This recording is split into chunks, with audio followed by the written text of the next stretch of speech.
بقولك ايه يا حبيبي، انا هنزل اشتري هدوم العيد. طيب يا حبيبتي ما تتأخريش بقى. حاضر.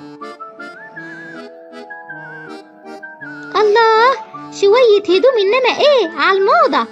انا هبهره، هجيب الالوان اللي طالعة دي، هي الوان فاقعة قوي بس ترند، اهم حاجة تبقى ترند. انا جيت اهو يا حبيبي. يا ساتر على الزحمة، ايه ده، تحس الناس ما بتلبسش الا في العيد. يلا بقى يا حبيبتي، كل سنة وانت طيبة. اهم حاجة بعد اللفة دي تكوني جبت حاجة حلوة. معقولة بعد اللف ده كله وما اجيبش حاجة عدلة؟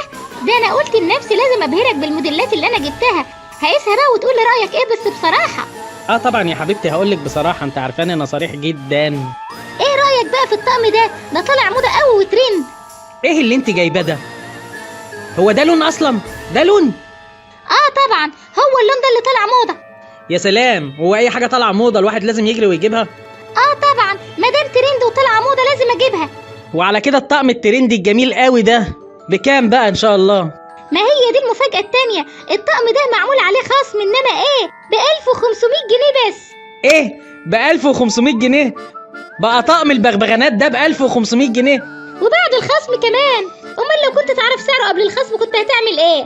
لا يا ستي مش عايز اعرف لا قبل الخصم ولا بعد الخصم. ما انا لما لقيت سعره كده بعد الخصم جريت ولحقت اخر قطعة. لا صح، معاكي حق، هي فرصة بصراحة عظيمة. يا رب صبرني يا رب.